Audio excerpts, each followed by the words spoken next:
Thank you to our sponsors for today's video, Ionna, InfyPower, and Eaton. Ionna, North America's premier charging network. With unmatched commitment to elevating the customer experience, Ionna is opening America's roads to all EVs, giving drivers the coverage they need, the reliability they deserve, and the amenities they crave. Also, InfyPower, the largest EV charger module provider with over 3 million power modules running reliably worldwide. Their latest G2 collection features ultra-high power density and efficiency for EV charging and energy storage integration. InfyPower, innovation for your power. And Eaton. Eaton is a one-stop shop for implementing reliable and innovative EV charging infrastructure at your site. Across all applications, Eaton's EV charging infrastructure, hardware, and software gives you the scalability, flexibility, and intelligence you need to charge today and scale up tomorrow. Learn more at eaton.com/EVCI. Hello and welcome to another Out of Spec Reviews video, and maybe the most important video on a BMW topic ever. Absolutely. So this is the new iX3, which sounds pretty lame on the face of it. Yep. What it really is the entire next generation of BMW Group products, and it's so important to the entire transformation of this company from an electrical standpoint that it cannot be understated. So in this video, William and I are going to take you on a full tour front to back of the new iX3, exterior, interior, software, space, everything. But more importantly, discuss a lot of the high-level technical details that are going into the new NA platform. There was, like, you know, back in the day, the E chassis cars, like E90, you know, for example, 3 Series, then it went F chassis, then G, and then there was the IO1 and IO3. You have all the details all this, there. and now it's the NA platform. Yep. And well, here it's the iX3. We're going to nerd out as BMW owners, electric owners. Absolutely. About the new car, and someone who loves BMW as a brand, but really thought they kind of fizzled in the last few years. Yep. So now I think they're back because the specs are amazing. So join us for a full tour, exterior and interior, of the new iX3.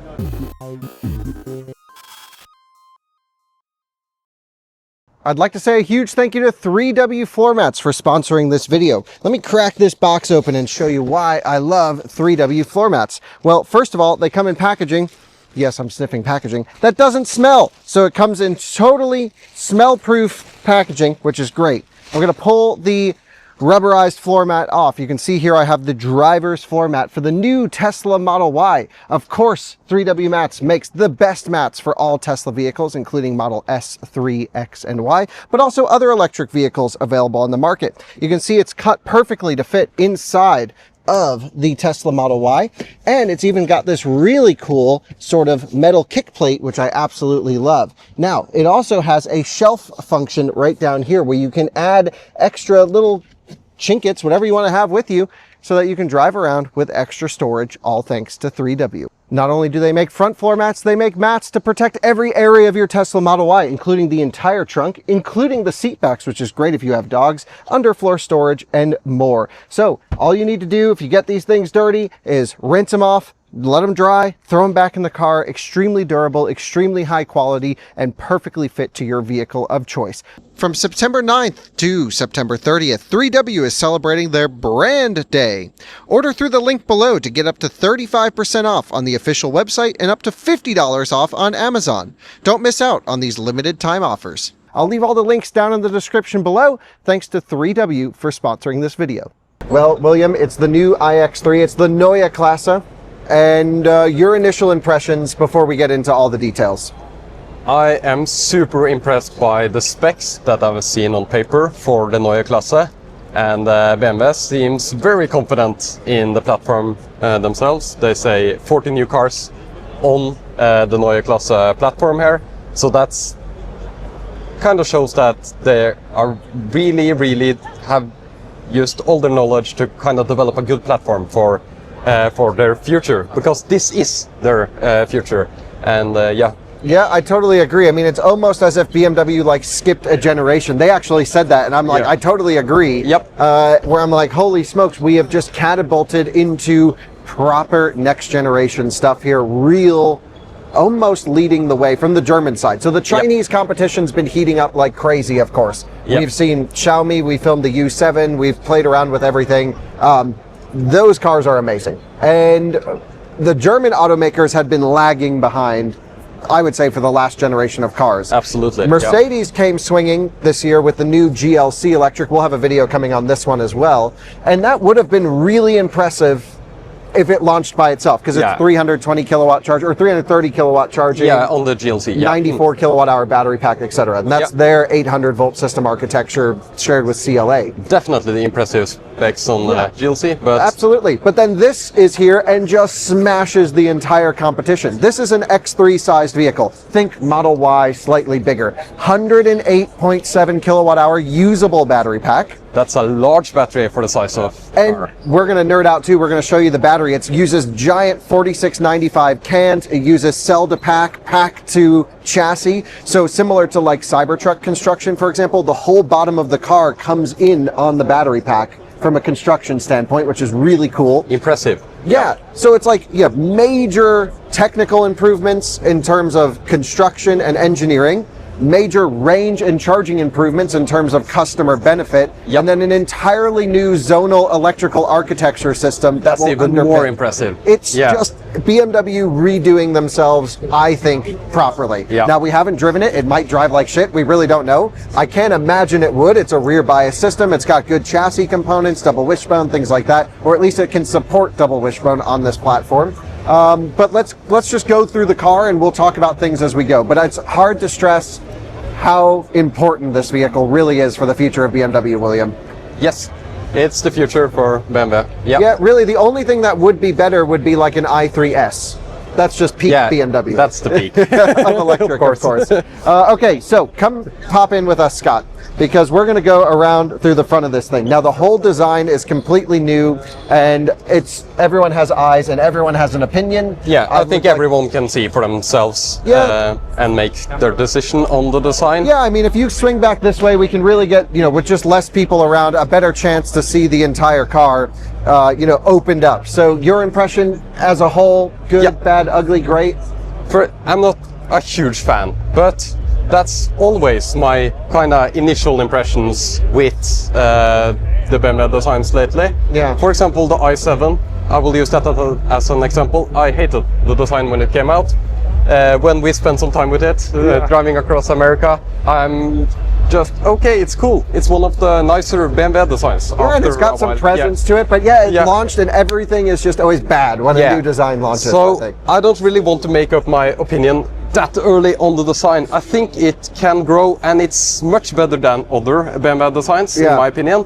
But it's not like on the top for the BMW SUVs. I totally agree. I mean, I look back to the BMWs that I love. Like, I'm such an E90 M3 fan, or E39 M5 from the previous generation before. Like, this doesn't have that understated class that those did. Yeah. But I think in the new generation, especially spending time here in Munich this week, like every time I come to Munich, I'm like, I see why it looks like that, or I see why it's kind of designed that way. It fits in. And I think it's fairly unoffensive. It's fairly monolithic. There's nothing crazy going on here. I have to quote Thomas from Auto Gefühl on the monolithic design. That's how he mentioned it looks like. And I'm like, it looks that way. So design's one thing. Everyone will tell you how it looks. Let's show you the back of it as well, so that you can see what it's like. The side profile also, I think it looks like a proper SUV, kind of like, it's not as soft as the Mercedes. Yeah, I agree. It's pretty boxy and overall, pretty great. The direct competitor to this car, we keep mentioning the Mercedes, the GLC,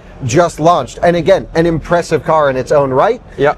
I think this is a whole nother level, dude. I feel like this is maybe a generation ahead of anything else based off of the specs. Yep. I mean, BMW just, I don't know what happened to them, but they've just dialed it all the way up. And it really shows that like i4, i5, i7, so like, half-assed efforts, which is kind of what we said about them. Yeah. And it's so true because they can do this. Come around the back. Let's show you guys what this looks like back here. Really nice in the rear, William. Yep. I like it. I think it's got cool stuff going on. Proper rear windshield wiper, which is important. That's nice, yeah. And it's also important to note that, you know, we mentioned 40 new cars, I think by 2027 or 2028. Like that. Some Yeah. insane rapid development timeline. This is their platform going This is the forward. platform. Yeah. So this video is not just about the iX3, it is Absolutely. about the entire Neue Klasse situation that's happening. And that's the most exciting part. That's, for me at least, it's the platform, it's the technology and everything. And yeah. Totally agree. Well, I guess let's get into the X3 stuff, the specs on this one, because they're mind-blowing. Yep. We already mentioned the battery pack being 107.8 kilowatt hour, oh no, 108.7 kilowatt hours usable. Yep. It uses a new 4695 giant can, like a real big can, and we'll show everyone, we can insert that. It uses next generation E motors, which basically they have an externally excited synchronous motor on the rear axle, which That's means no surprise. you have to literally apply power to it to get it to, you know, get moving, to create a magnetic field. Yep. BMW's been using this forever to basically energize the rotor. Yep. And yeah, it's okay. They're very efficient. BMW's. Yeah, they are efficient, they work, they are actually quite reliable. Yeah. And I think sounds like a good solution if they think it will work. And for the first time, they're using an induction motor on the front axle. Yep. So that's basically allowed to make it a little bit smaller, probably a little bit cheaper as well. And you have no flux-related losses when it's just free spinning. Yep. So that means no silly clutch disconnects, nothing like that. This thing can just cruise efficiently, and that's exactly what's been needed. So I think from a motor and battery standpoint, the range and charging are wild. What's the actual WLTP range of this? 805 kilometers. Which is 500 miles WLTP. And that's, around, yeah, but that's a huge battery in this car. It's a huge battery, for this size of car. I mean, it's another Model Y's 84 kilowatt hours, roughly. Yeah, now with the new 5M pack. Yeah. And this is 109. It's a big step up, for sure. And that seems to be the thing at the IAA Auto Show this year. So many automakers really going with lots of capacity. But then in EPA, they're saying over 400 miles EPA. Yep. And so all of this also sounds great, but then the price. So for the big battery, dual motor, all-wheel drive, the iX350, this one right here, it'll be around 60,000 US. I was so surprised about the pricing. Yeah, and they say it's going to come nicely equipped. Like, it'll have all the driver assistance, maybe not the top level, but adaptive cruise, basic lane centering. It'll have route planning, full navigation, everything in there. Like, you don't have to option it crazy, but you probably still will because they're Germans. Yeah, of course. Always annoying with the options. The configurator will surprise us in some degree, I suppose. But we'll have a video speccing it. Yeah, the price that they announced is just, it's kind of mind-blowing actually. Yeah. Totally. Everyone, when I mentioned the price, was like, that's going to be the small battery rear drive. And it's like, no, that's the iX3 50. Crazy. So I wonder if the charging port's open on this one. No. Oh, it does. Come on over. Okay. So charging is really interesting with this one. Yep. Because it can do bi-directional charging, AC and DC, which is wild. It can do 11 kilowatt AC charging as standard, optional 22, which is fine. That's normal for Europe. In the US, my guess is 48 amp onboard charger. That's what they tend to put in everything. Yep. And that's going to be, you know, around 10 or 11 kilowatts as well. From a DC charging perspective, nice flat. BMW always knows how to do flaps properly. Yep. 400 kilowatt peak charging performance, and the initial reports are a juicy curve. That's amazing to hear. It'll be like around 21, 22 minutes, 10 to 80 on a big battery. It's a big battery. So 10% challenge right here. This thing's going to be a real monster. Yeah, can't wait. It's just insane how, you know, we're talking BMW and we're excited. Yep. The DC charging counter that we ran into, gone. They say it's completely gone now. That's perfect. You can just charge, nice. You know, discharge, drive it, do whatever. It's such a leap. They went from like around 200 kilowatts for older models, or the best ones, and then just to 400. Crazy. How are they going to sell i5 and i7 now? Will sell. Yeah, you would just buy this? This is exactly. It's an entire generational shift in the company, and it means that like the standard SUV, which X3s are everywhere, you guys see them all over the place, now smokes the i7. So we will probably get a ton of Neue Klasse on the road because they decided to launch the platform on this type of car. It's very popular. It's a very popular segment. Yes. And seems like the right price. So we will get a ton of Neue Klasse on the road. Now it's important to most remember likely. it's just the X3. It's not an X5. It's not a really nice one. So this doesn't have air suspension. It doesn't have rear axle steering. It's Yeah. still a relatively tame overall version of the car. Yep. And we're going to go inside of it, which I think is the most exciting bit for everyone to I need jump to look in. at the materials and stuff because You're I'm always Mr. Materials. Yeah. yeah, because I'm a little bit confused about the price, and then Yeah, I need like- to check out everything. I think they were feeling pressure from the Chinese. Yeah, It feels that way. Yeah. Because the pricing feels about $10,000 too low for the specs. I feel like I need to find the catch with the car. Yeah, that's the thing. Yeah, Yeah. what is the catch? Yeah. There's an entirely new everything with this car we mentioned. So zonal architecture. So this car is 20 times more powerful in terms of processing than the previous top generation car. Yep. It has what's called the Heart of Joy, which is sitting on a stand over here. And I spent a lot of times with their chassis development engineers and their powertrain guys. They basically took all of the vehicle dynamics into one centralized ECU that can rapidly deploy brake-based torque vectoring, power output, a bunch of things. And it's scalable from a relatively simple dual motor solution like this all the way up to their M cars that are going to be, if this is the base car, Yeah. those are going to be insane. Yep. Can't Power wait. output, we should mention as well, 0 to 60 in 4.9 seconds. Something like that. 345 kilowatts, 400 and something horsepower. It's going to be plenty fast. Plenty fast. Top speed, a little weak.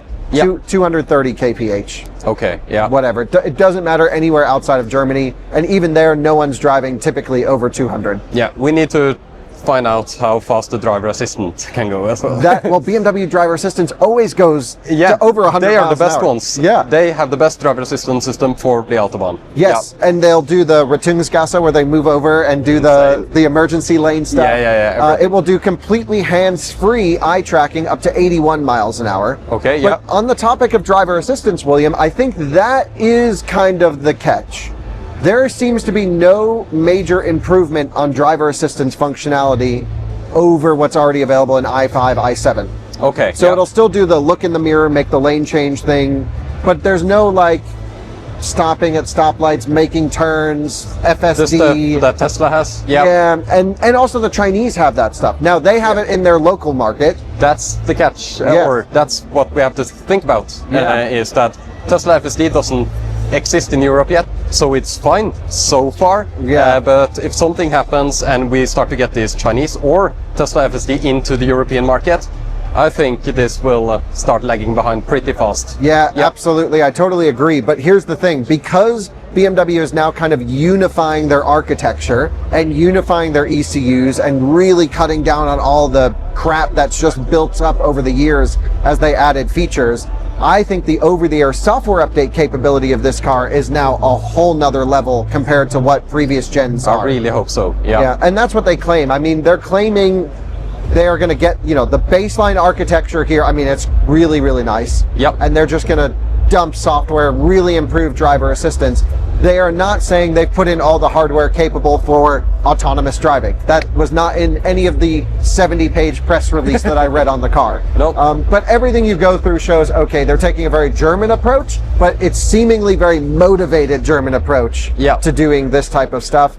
And honestly, you're right. The BMW driver assistance for most of our viewers who really just want highway lane centering. You and I like all the around town, so I think it's cool. Yeah, of course. But most people just want highway lane centering. This is going to be the best in the market for Yep. sure. Around here, this system works amazing. So I think that's mostly of what we want to go through on the outside of the car. I'd love to show you guys some technical information in terms of BMW brought some cool displays of having their battery pack out of the car, so we can look at cell to pack and pack to vehicle, because I think that's really important. For the first time in a BMW, the battery pack is now a structural component of the vehicle. There's also the 4695 cans and the electric motors over there, of which we will show everyone. So Yep. let's jump out there, show everyone all the cool stuff, and then we're going to go inside of another one. They won't let us in this one. No, another one over there. Yep. There's another one over there we can sit inside and hit some buttons, Yeah. see how the route planning is. Check if the software is nice. That's the big question. It's iDrive X. It's the new operating system. Operating System X, developed in-house. But Android, It's built on the Android open source project, but that's typical. Okay. So that's yeah, we have to check and see how it is. Yeah. A lot of work to do. Yeah. So let's go play around with some cool stuff over there. So what powers the iX3 under the skin? What's really cool is it's not just iX3, but this is what's going to power essentially the next 40 electric BMWs, is what it sounds like, right? Yeah, sounds like that. Okay. Heart of Joy, this is basically one of the zonal ECUs that's part of the vehicle. So 1 of 4? Yeah, 1 of 4, or maybe it's a sub ECU. I'm pretty sure this is 1 of the 4, one of the major ones. And essentially, it is responsible for all driving topics. So this takes all wheel speed, all powertrain information in, yaw rate, all the stuff there. It then also interfaces what the driver wants to do and also the driver assistance, and then spits out through AI and a bunch of other stuff what the car should do. Okay. And this is what can transform to the next generation of driving character.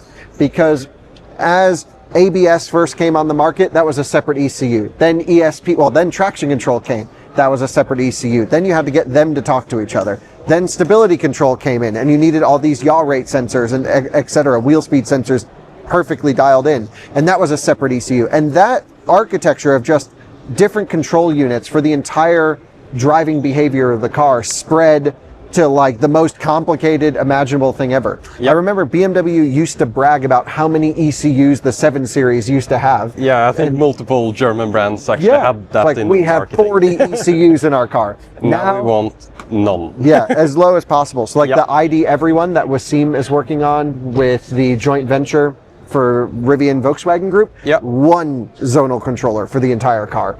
This is a bit more complicated. It's a bigger car, of course, so you can really reduce the wiring count, the cost, and increase compute and over-the-air updatability, and also security by going with this type of solution. This is responsible for driving dynamics, and it's cool. This is scalable from a single motor architecture up to a 4-motor architecture. It can handle active aero in the sense of wings and flaps, but also fans that suck the car to the ground. That's super interesting. Because I went in a demonstrator of this that had the like fans that would suck it down to the ground when you turn the wheel, and like had insane cornering capabilities. Wow. So this can do a lot. It's very powerful. It's being used just a tiny % in an iX3. Yeah, for sure. Yeah. But I think that could really be interesting when we drive the car. Yeah. So then we need to see what powers it. So if you come over here to the drivetrain, this is the front of the car and this is the rear of the car. We'll get to the battery in a moment. But this rear drive unit is an externally excited synchronous motor, which means there are no rare earths inside of the motor itself, no permanent magnets, but they electrify the rotor through right here, essentially, where you can create your own magnetic field with electricity. We talked to our buddy Stefan behind us, who we can't throw on camera, but should be super efficient at high speed. That's cool to hear. Yeah. That was the main focus here. We asked him, like, we run every car at 70 miles an hour. Is that like peak efficiency? He's like, dude, you can go way more. So he's like 80, 90, 100 miles an hour. This thing is still operating near peak efficiency. And it's important to note that BMW has been using non-permanent magnet motors. They have been efficient, they have been reliable, so it's kind of proven tech, I would say. Yeah, this is more of an evolution than a revolution in terms of powertrain for what they're using. This is the Gen 6. Going up from Gen 5. Even throughout the Gen 5 life cycle, they've improved it. They went from IGBTs to silicon carbide, which of course this is, being Gen 6. But even controlling all of the fluid, the oil, the heating, the heat scavenging process, all of that has been dialed in. This is a complete in-house motor. So it's BMW castings, BMW inverter, BMW rotor, stator. The stator's cooled through a water jacket, but then there's also oil cooling on the inside as well. So should be pretty good thermally, I hope. I hope so. Because I kind of ran into some issues with thermals on the Gen 5. Thermals is an issue on the earlier gen. Yeah, but Stefan said this should be better. So we'll see. Then the secondary drive axle for the first time is, this is in the layout in this particular application, the front motor. And BMW has always been a rear drive focused brand, which is why we love them so much. And so secondary is on the front axle in this case, and it's really there for when you need a lot of power, if you have wheel slip in the rear or some dynamic situations, this will kick on.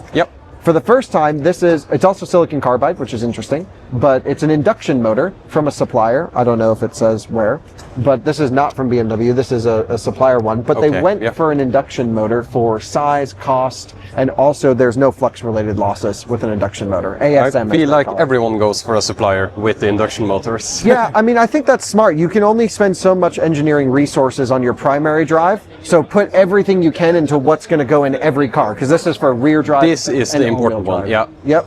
And then just go with the supplier for the secondary, because it's on 5% of the time you're driving, 2% of the time you're driving. Yep. Exactly. It's really just there to pull the front along when needed. Yep. So that's the drivetrain, 345 kilowatts, I think, altogether. The stronger ones in the back. Okay, then you have the cells. These are the first time BMW is going with cylindrical cells. Yep. And so this is a, hold on, 4695. Yes, correct. Yep, so it's a really tall cell, but of course not insanely tall, but the biggest on the market.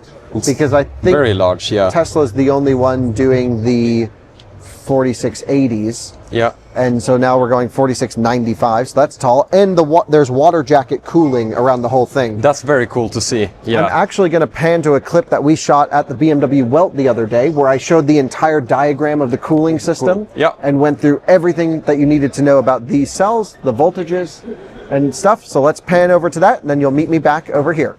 Well, sorry guys, I can't actually find that clip that we shot at the Welt. It was super cool. We went through the entire cell layout, the entire cell to pack situation with the cooling lines. I really want to get this video up for you, so I'm going to throw it up. There's plenty of nerd information online, so feel free to take a look at that. But it essentially goes through how the vehicle is, nominally around the 800 volt class. It splits pack down to be able to use superchargers, et cetera, et cetera. We talk about all those things, how the cooling works, because each cell is actually encased in a cooling channel. So rather than many vehicles that we see that just have like a bottom plate cooling, this actually has an entire channel that the cell sits in.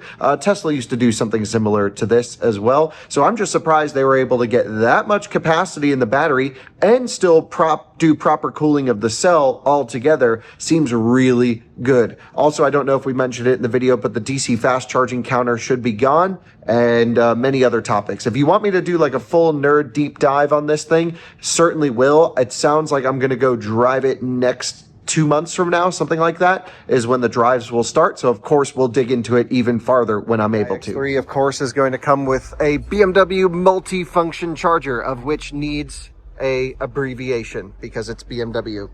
So at least in Europe, you'll get your typical Schuko plug. You'll get the red plug, 11 kilowatt charging. You'll get your charging adapter for mode 3 charging. Oh, this is just to use like level 2 charging stations. And then the vehicle to load adapter, which is super interesting. So, whoops, I think I just broke it. Don't want to do that. That doesn't seem super sturdy. Let's not do anything crazy there. But I guess this would just be a typical, 2-prong outlet that you could pull 3.7 kilowatts out of, but then it must be more than a typical Schuko plug. That felt very prototypey. I'm not going to touch it. These are the ports here. I see how that works. That's interesting. So this plugs into your EVSE, which is tiny, by the way. Holy smokes. That might be the world's most compact EVSE. That plugs into here, which plugs into the car, and then you get your power ports out of it. That's super cool. And then you have a vehicle to load adapter, which just goes in the charging port, and I'm assuming, just one of those. So that's very similar to like Kia Hyundai situation. And then you have your typical 22 kilowatt mode 3 when you roll up to a public charging station cable there. Really lots of thought going into this, and I'm so impressed with the size of the EVSE here. I wonder who does it for them, but this is a really compact, the smallest included EVSE I've ever seen, way smaller than even the Tesla universal mobile connector. This is their wall box right here, but I believe it's a bi-directional wall box, perhaps. Let's see, 3-phase DC, up to 920 volts DC. So this must allow some bi-directional capability because it is a CCS2 connection. So does it do bi-directional through AC or DC? I guess the answer is both, because it can do AC bi-directional off of this without using the DC pins. And then this uses the DC pin. So I think it might be the first car I've seen that allows bidirectional AC and DC depending on the use case, which is really flexible depending on if you have solar versus you don't. That's a pretty nice solution. Very, very cool. I am pretty impressed. So this says September 2025, which is now. You can order it, and it's market specific, so it may not be available in the US. William, Tesla calls this the penthouse. Yep. BMW, Energy Master. the Energy Master. That's cool. Very The cool name. Master of Yeah. Energy. I like how both of us just reacted once we heard the name of the. Yeah, Stefan was giving a presentation to someone in the industry, I don't know, some motor designer, and we just like, William and I stood here and listened to everything. By the way, people say that BMW don't use brushes on their EESM motors. Okay. They do. Okay. It is a brushed motor, but the brushes last the entire lifetime. That's great to hear. Yep. So you don't have to worry about it, but for all of the BMW NA people that told me there's no brushes in the motors, the Powertrain guy told me it is brushed because how else are you going to electrify the rotor without putting brushes on there? Exactly, yeah. And I kept Need trying to access. say this, Yeah. and they said I was crazy, but Stefan says, no, I'm not crazy. It is a brushed resolver, but no, resolver is more for the position. I don't know exactly what it would even be called, but the interface material is brushed. There we go. End of the Powertrain portion. Yep. Current generation BMW keys. So you have your lock in the middle, unlock trunk, special button. Different markets use that button. Handles pop out. Oh, this could be dangerous. This could be bad. It's not. It's nice. William, try the door handle. It's a pressure sensor. It's not like the Mercedes clunkiness. Yeah. Nice. I like it. Okay. Yeah. Okay. All right. Now we only have 15 minutes to show the inside, so we really have to hurry up. So We William, have to jump in. hop Yeah. on that side. Scott, jump in over here. We'll get all the impressions inside the car. Here we go. Here we First time sitting in the new car. Okay. Seating position. Oh, How are we feeling? I'm feeling pretty good. It's good. Oh my gosh, it's great. Okay. Perfect. This looks like AI was asked to make a steering wheel and then totally messed it up. Yep. What is up it with looks this? crazy. Yeah. And this is the M Sport wheel. No. It isn't. No, there is an M Sport wheel that we Okay. saw at the Welt. But that's different. Doesn't have this. Okay, Maybe yeah. it's M Sport Pro because there's Something like that. Yeah. different markets. Whatever this is, don't make this. This is bad. Yep. It looks crazy. Looks so dumb. And this also looks quite crazy, I would say. So this looks a bit awkward in the stuff. Now we can spend time outside the car critiquing the wheel, playing around with these functions. I'm okay with it. I just don't think it's very visually appealing. And BMW had the best steering wheels in the F chassis cars. Like the old F80 M3 wheel, that was my old car. Perfect M Sport wheel, circle with a nice round thing in the middle. Yep. And now this is a giant technical device and I don't like it. But the inside's nice, dude. This is my first time seeing the inside. Material check. Nice fabrics, soft touch. air. Yeah, but this is a fully spec'd one, of course. Yep. Everything looks nice. Physical buttons for the mirror controls.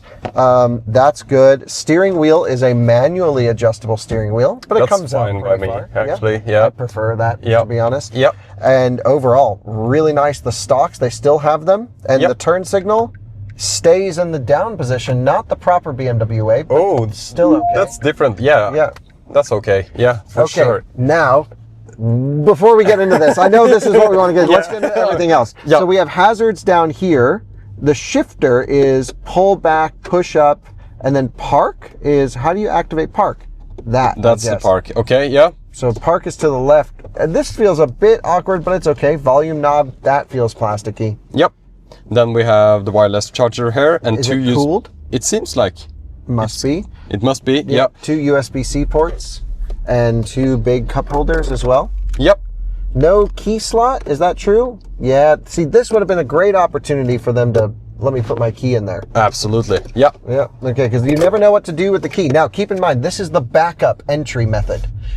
This vehicle is designed for phone as a key from day one. Perfect. No future software updates. It's a little Yeah. bit like, Tesla, Rivian, Lucid, whatever. It's on your cell phone. It Perfect. also can work with all major watch manufacturers. And this is purely the emergency backup. Great. The way it should be. The way Yep. it should be, absolutely. Okay, there's no shade or there is shade. Let's take a look. So I'm going to click this button here and we can go. Whoa, this is all different, dude. What on earth is That's going on lights. here? Oh, there's something. Yeah, I don't think there's a shade for the roof. I think the roof is what it is. Okay, First thing we need to do is response check. Yeah, response check. Yep. 3, 2, 1. We're going to go through all the apps. I mean, I think it's just got these fades.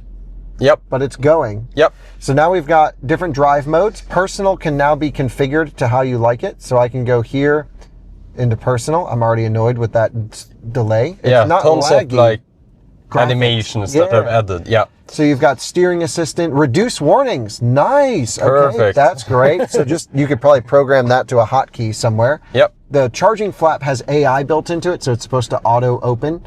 When you arrive at the charging station. Yeah, that's just going to piss everyone off. Yep. That's annoying. So we've got distance control. See, there's nothing crazy from a driver assistance standpoint in this car, but we do have US configure driving modes. Yeah. Let's do it. Maybe it won't because the car is off. I can see it here. Going Yeah. up there. Yeah. Oh, interesting. And it's a little bit cut off, actually. Up Yeah, there. doesn't look to, that's a bug. That's a bug, of course. Yep. Chassis topics, stability control. Yes! Perfect. It's a BMW after all. Full traction control off. No stabilization and driver assistance. What do you think about the screen itself? The shape? In photos, I really thought it looked dumb. Sitting here, it makes all the sense in the world. I'll tell you why. Yep. The right side of the steering wheel corresponds perfectly with this taper. Yep. And I'm not looking over there anyway. It's actually giving me the most amount of usable screen real estate I could have regardless. Yeah, I agree. I like it. I like it so much more than the GLC giant screen thing. Yep. And then this stuff up here, I'm not completely sold on this panoramic vision thing because it does seem to take up blank space where the top of the hood would be. Like this is unusable space. Yeah, the black bar seems a little bit high. Yeah, it's like a little bit too high. Yeah. I think is the problem. It needs to be just a little slimmer. And if they just made this a little bit slimmer, I'd be happy with that. Yep. Charging settings, let's get into it. So we can set the charging recommendation from 20% in 5% intervals typically. So it'll let you drag, but it snaps to the nearest 5. Yep. They recommend 80% charging, NMC chemistry, 4695s. We've got battery friendly mode, which will reduce the DC charging power. So Mercedes had this and Porsche used to have this. Yeah. Target will be set to 80% and reduced power consumption for battery preconditioning. So I wonder if they're concerned about longevity with frequent DC fast charging. Might be, actually. Yeah, that's interesting. So that's in there. There is battery preconditioning, which we can activate once. It takes 2 minutes. That's nice. Yep. Heating power. High. Fastest charging time. Increased acoustics level. They're always so concerned about acoustics. Who cares? There's I want to fan get to speed. my destination. Yeah, exactly. And then you can just select automatic, which is probably the best balance for the situation, I would hope. Plug and charge, you can store 10 contracts with the plug and charge. Oh, and you yeah. can choose the contracts when you plug in here. So that's really cool. And in terms of charging, like this is all the options we want as nerds, but you can set stuff to automatic for just the general user. Yep. We have to check the route plan, but also let's just go through lighting, typical lighting settings, interior. There is some lights here, I see. Yep. Okay. Yep. Inside the... Choose the color. Let's go with, I don't know, green. It changes everywhere. Yeah. You can also match the display background. Okay. Or you just match that to the display, I guess. Anyway, doesn't matter. We can dig into that when it's time. Seats, massage. Let's just have them going, right? So may as well. Revitalization. Is there no passenger massage? Only driver. That's interesting. Yeah. We could be messing this up. No, it says front passenger up top. It does. Oh, there we go. This is the iDrive stuff that drives me crazy. Yep. You can go for the same experience I'm getting. It feels just like the lumbar in the middle. Yep. It doesn't feel like a Super 7 Series seat. No intense massage, no. Fold mirrors, sound unlock, lock, display settings, brightness at night. This is all so similar operating concept to existing BMWs, but completely in a new operating system that's fast and responsive. I say that as it lags. Yeah, it did lag a little bit there. Yeah. Yeah, it always happens that way. Yep. I think that's for adjusting the... No, I have a head-up display that can go out front as well. Oh, okay. Yeah, so there are... I can't see it right now. It's Okay. not on. But That's interesting, having the information there and... no lack of information in this car. It's almost information overload. But there is actually a drive mode which is called quiet mode. Okay. Sensor fault. This is just a car on display. I don't know exactly. So how do you get back to this? Driving, settings, configure driving modes. There's a driving experience mode. That's interesting. But I'm totally lost. We don't have much time. There's a quiet mode or like a relaxed mode or something that just takes all the noise of everything away. Okay, that's good to have. We really have no time, so let's just try route planning, yeah? Does the car even know where it is? I think it thinks it's in... Let's try Madrid, yeah. Madrid. I think it thinks it's in the US. Yeah, it thinks it's in California. So then let's put a US destination in then. Let's say, well, let's put in Fort Collins. Oh, so it has like the European map data, but the US position? Yeah, so that's weird. I was really hoping we could try... Yeah, I don't think the nav is going to work in this one. It doesn't know where the car is. It thinks it's in the design center. Yeah, I think that's the BMW. Oh, it's just at the Golden Gate Bridge, isn't it? Oh, interesting. Yeah.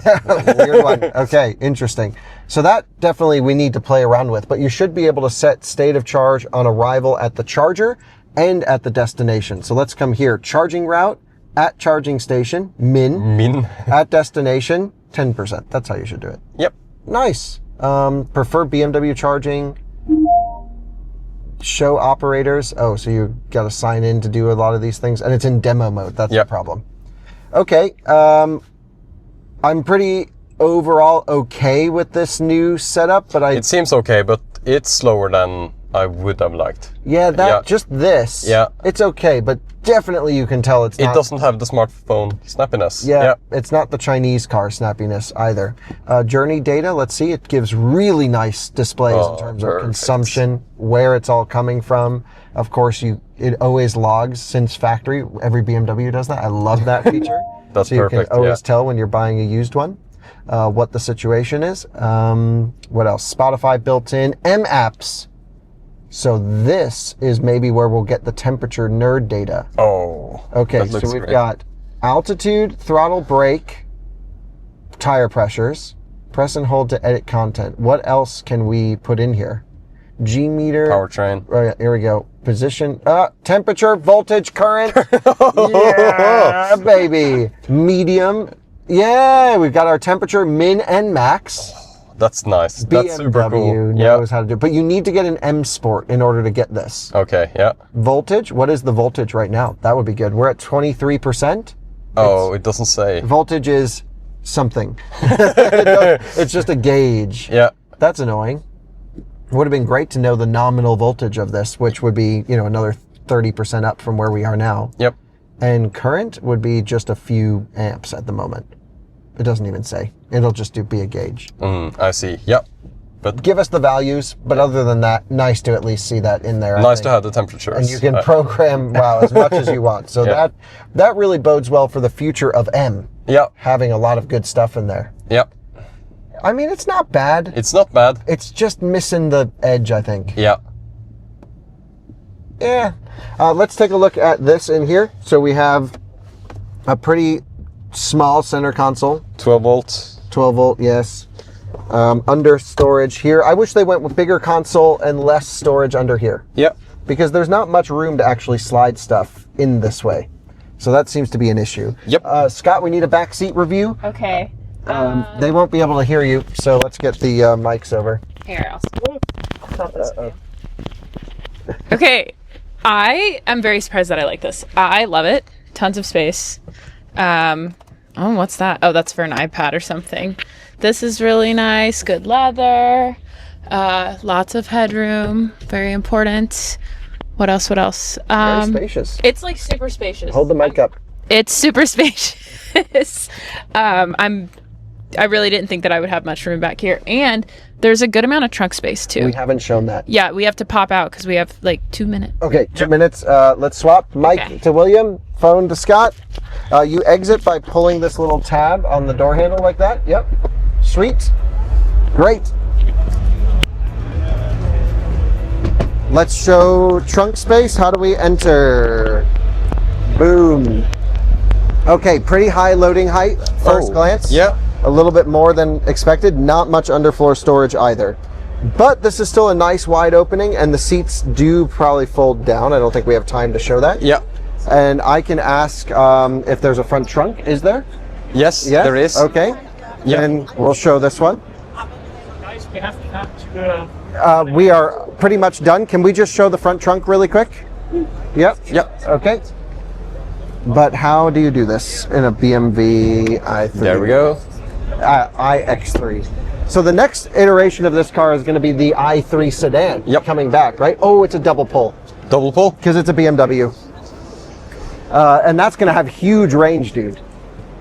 Now try it. There we go. At least there is no lock under. Right? And cover. Pretty nice, pretty Yep. deep. Plenty for a charging cable or something. Yep. Absolutely okay. I Okay. guess. Yeah. Well, so that's the interior and trunk. Well, there you have it. Our first experience with the new iX3. Go first. What's the overall impression? Materials felt great once, and the seats great. Yeah. You like the seating position in the driver's seat Yep. as well, so that's great. For like materials all around, it's as expected or better, I would say. Hard plastics on the bottom of the door card. That's very typical of the Germans. The Germans always do it. unless you go for the super high spec or expensive cars. Yeah. But in general, the materials around felt amazing. Software? Software. Good. But Complicated? yeah, a little bit complicated. Too many animations. Yeah, too and many animations. A little bit slower than I would have hoped. They don't need the animations. The Germans don't do it. The Sorry, the Chinese don't do it all the time. The Americans don't do it, but the Germans do the animations. They shouldn't Exactly. do it, I Yeah. think. Yeah. And then the EV stuff and the powertrain and the chassis and the architecture, that's what's next level. Yeah. That's super impressive. Yeah. Yep, I would agree. I think definitely BMW shocking me, at least, with what they're doing for the next generation of cars. Really excited to take one on a road trip. Yep. Because I think the long distance capability of this car, and especially the i3 sedan that we know is coming, is going to be insane. Especially if this battery goes in the i3. Yeah. Dude, it's going to be a monster. From the specs alone, it will smoke the Model Y on a road trip. Absolutely, this one. Yeah. So we will have to see in real life, of course. But yeah, that's very, very cool. BMW is back. That's Yeah. what we learned. I mean, it's really like, you know, the Germans kept falling farther and farther behind, and this just brings them right back into the conversation. I just think they're in the conversation today. BMW platforms in the past have lasted them 7, 10, 12 years of riding that development. In 7, 10, or 12 years, this car will be outdated. Yep. And so I really hope they left themselves enough headroom for future development and advancements on the Neue Klasse. I really hope the Zonal architecture can help with that, because you don't need to redevelop a ton of stuff when you upgrade. Yeah, and hopefully they have a bunch of different battery types, and that they can support, and they can improve as cells improve, and only time will tell. So shout out to BMW. Thanks to them for letting us film here at the auto show. That was a little bit hectic, but totally worth it. Hectic, but we got in a good amount of information, I would say. We really did. So thanks so much for watching, and we'll see you on another one again soon. Bye-bye.